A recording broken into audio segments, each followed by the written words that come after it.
Ladies and gentlemen, boys and girls, savages and sweethearts, I am Ethan Holland, and today I am reviewing the Transformers Legacy Voyager Armada Universe Starscream. And for the most part, he definitely looks show accurate. That's not to say much, though. The show itself had some inaccuracies in terms of portions and placement of certain colors, not unlike G1. It was they appeared to be just as focused on the continuity sort of thing and consistency. Actually, no. I'm pretty sure Armada cared slightly more. I mean, the people with Armada cared slightly more than the people with G1. But they definitely had some ignorance in some consistencies. Armada actually had a consistent, plot. It had a canon. G1 was, for the most part, episodic. Both of their main purpose, like any Transformers show, was to sell the toys. But at least Armada cared, at least the people in Armada cared to make something good. It's one of many edges Armada has over G1. But enough about that. Oh wait, before we move on from that, we were on the topic of consistencies. Armada, in the actual show, Starscream has some changes that don't last in all kinds of ways in terms of his design and color scheme. But one thing that appeared to be consistent throughout the show, while he had this color scheme here, was that the front part of his bottom parts of his legs were black and the back parts were white.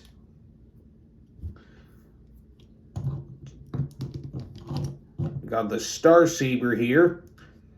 Kind of wished it was bigger, but that would mean asking for show accuracy. But in this case, I can't exactly be that pissed off at them for that, because to make the Star Saber here realistic from the Star Saber in Armada, not only would they have to make some actual mini-cons, some actual copies of the mini-cons that make the Star Saber for the Legends line, but they would have to combine and stuff to form the Star Saber and Starscream, Megatron.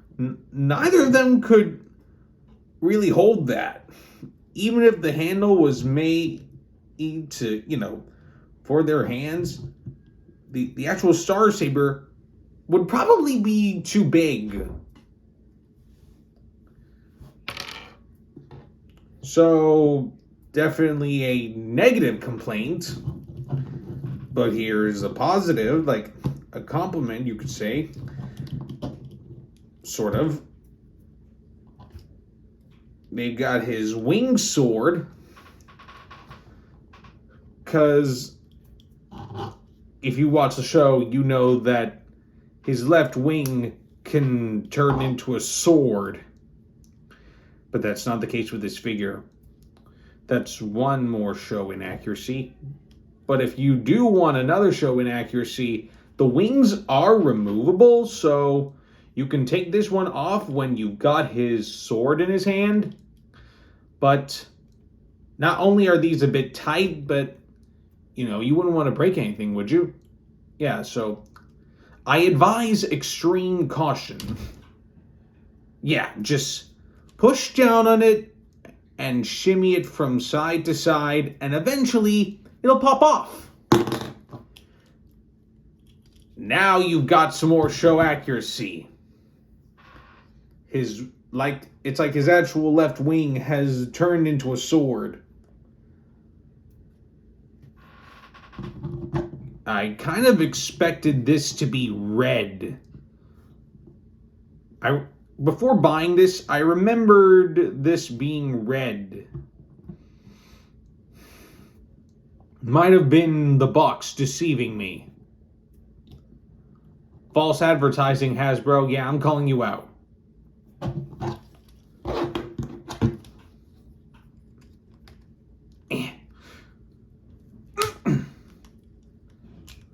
not only are the wings detachable, they're also foldable. So not only could you do like a good animation to make it look like the left wing is putting itself back into place, like when he used it as weapon storage in Armada, but you could, if you wanted to have fun with them, you could do these sorts of things like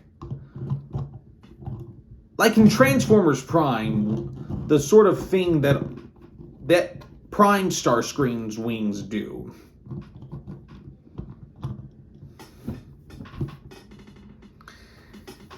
And, oh, not to mention these. The null laser cannon! But there's no slot here or anything to power link with a mini-con.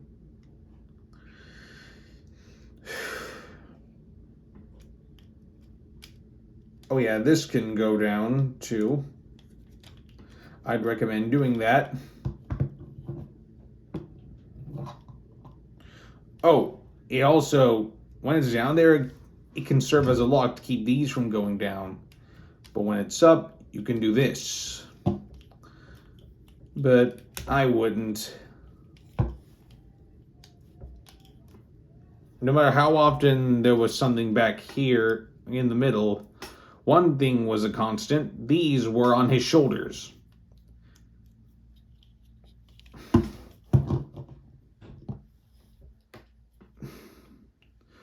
And, his feet are decently posable, but I cannot say the same thing for his hands. I was hoping they'd be able to turn. I mean, his weapon of choice is a sword. He's got 2 swords, so why couldn't you do that?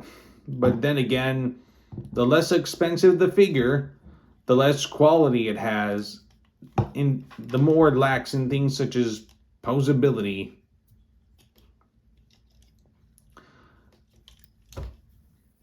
And while we're on the topic of such pet peeves, see what I'm doing with the left leg? More or less doing the same thing I did with the left wing, but it's not coming off. Now I'm doing the same thing with the right. There we go. I don't know if it applies to anyone else's figure, but with my copy, it's pretty easy to take off the right leg.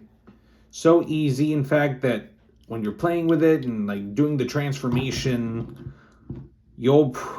odds are, if you don't stay on top of it, stay on top of keeping this leg in place, it will come off.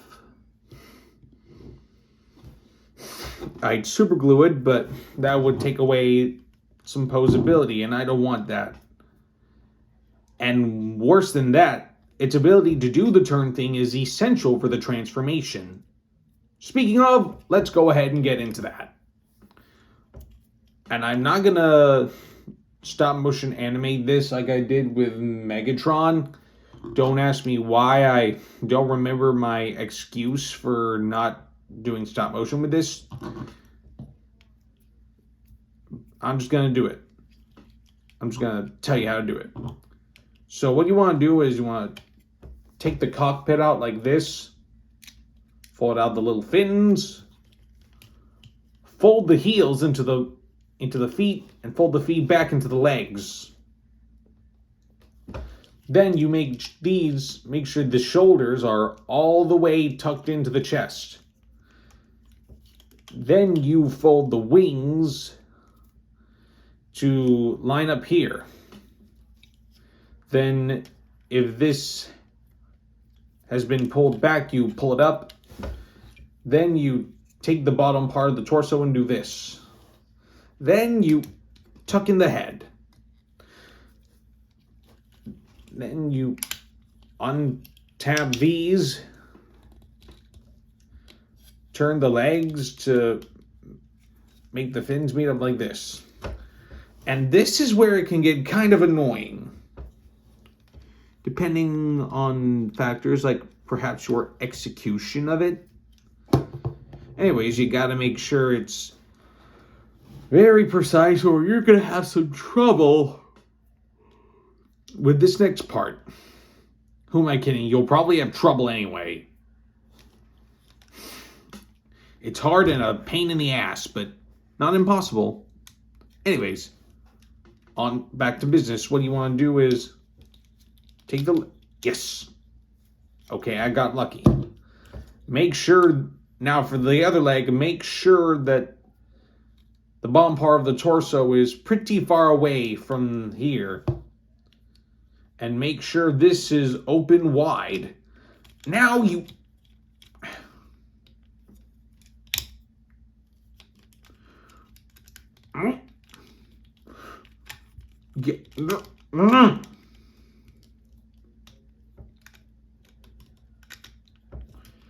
Yes. Now you take these and join them together. Both of them have a peg and a hole for the other's peg. Now you take the jointed legs and put them like that.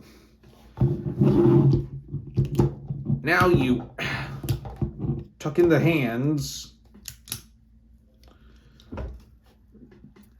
And then you see right here what connects the shoulders to the arms. You're going to want to take these little tabs here that are attached to these little tiny metal rods and shift them from inward to outward.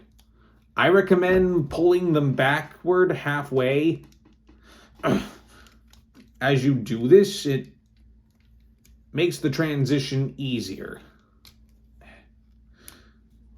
Yeah, it loosens it up. And then finally, you pull the arms all the way back and plug them into the wings. And there you go. He's in jet mode. Ooh. Yeah, he's in jet mode.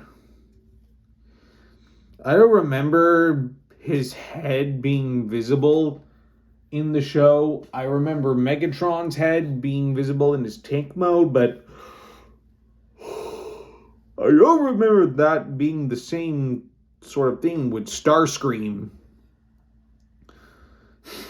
I'll probably have to rewatch it. And by the way, I didn't mention this, but it can be a bit of a chore making sure this peg here is plugged inside of this hole in the robot mode to keep the cockpit in place. Well, more so to keep the torso stable in general.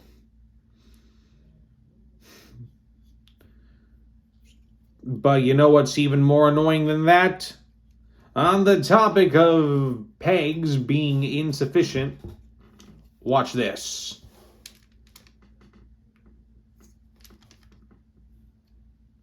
The peg over here came pretty loose. The one that unites the legs with that. I barely did anything. Watch this. I just shifted a little bit and it unpegged. I applied line pressure and it did that.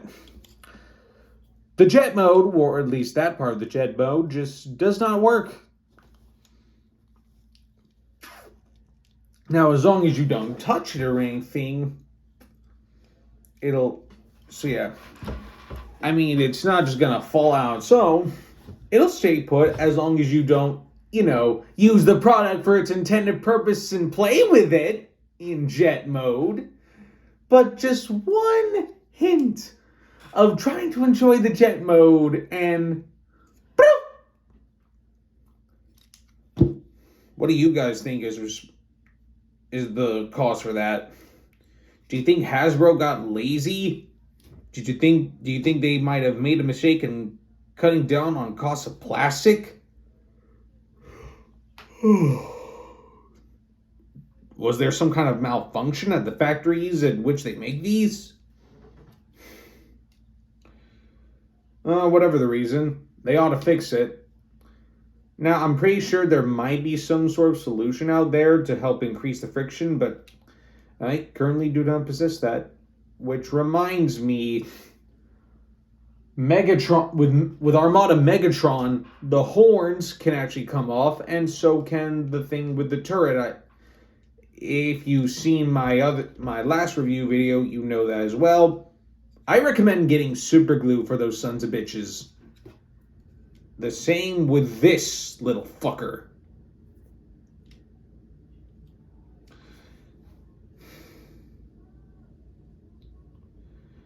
Speaking of, I think that's about it. Okay. Bye, everyone.